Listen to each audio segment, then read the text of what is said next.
अस्सलाम वालेकुम। आज की वीडियो में हम क्वेश्चन नंबर 5 और 6 सॉल्व करेंगे। क्वेश्चन नंबर 5 में हमने बताना है कि ये दोनों मैट्रिसेस आपस में एक दूसरे के मल्टीप्लिकेटिव इन्वर्स हैं या नहीं हैं।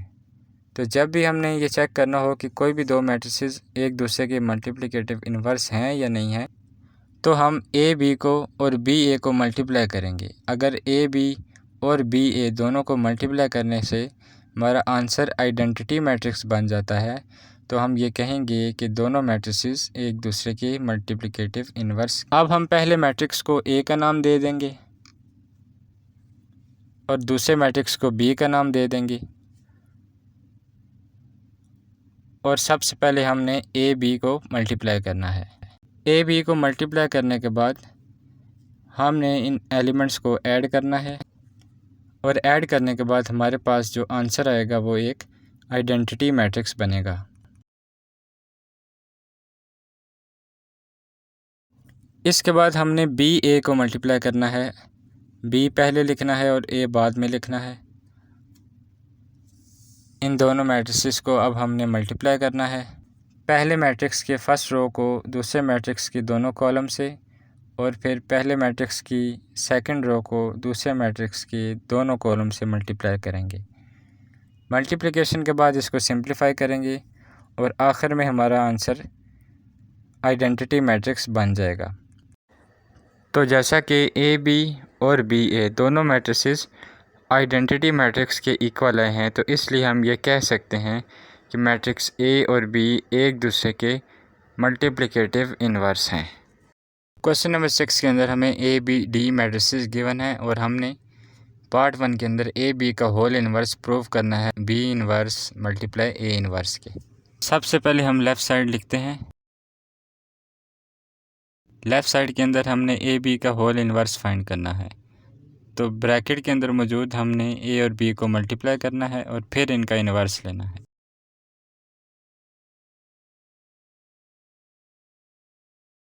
अब इन दोनों मैट्रिसेस को हम मल्टीप्लाई करेंगे। मल्टीप्लाई करने के बाद हमारे पास ये फॉर्म बनी है। इनको हमने ऐड कर लिया है और ऐड करने के बाद अब हम इसका इन्वर्स फाइंड करेंगे। तो सबसे पहले हम मैट्रिक्स ए बी जो आया है उसका डिटर्मिनेंट फाइंड करेंगे। तो मैट्रिक्स ए बी का डिटर्मिनेंट हमारे पास आ गया है 48। इसके बाद हम मैट्रिक्स ए बी का एडजॉइंट फाइंड करेंगे। तो इसके डायगोनल के एलिमेंट्स के साइन चेंज होंगे और बाकी एलिमेंट्स की जगह चेंज होगी। तो ए बी का एडजॉइंट हमारे पास आ गया है 0, -16, 8 एंड -6। तो अब ए बी का इन्वर्स क्या बनेगा? Adjoint of A B divided by determinant of A B. हम एडजॉइंट ऑफ ए बी की वैल्यू ऊपर लिखेंगे और डिटर्मिनेंट ऑफ ए बी की वैल्यू डिवाइड के अंदर लिखेंगे।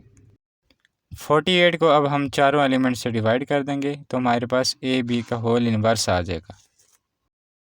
राइट हैंड साइड के अंदर हमने बी इन्वर्स ए इन्वर्स को मल्टीप्लाई करना है। तो पहले हम बी इन्वर्स की वैल्यूज़ फाइंड कर लेंगे और फिर ए इन्वर्स फाइंड करेंगे। बी इन्वर्स को उसी मेथड से और ए इन्वर्स को भी उसी मेथड से हम फाइंड कर लेंगे और इसके बाद हमने इन दोनों मैट्रिसेस को बी इन्वर्स को और ए इन्वर्स को मल्टीप्लाई करना है। अब हम बी इन्वर्स को ए इन्वर्स से मल्टीप्लाई करेंगे और इसका प्रोसीजर बिल्कुल सेम है। पहले हम बी इन्वर्स की वैल्यूज़ को लिखेंगे और फिर हमने ए इन्वर्स की वैल्यूज़ को लिखना है।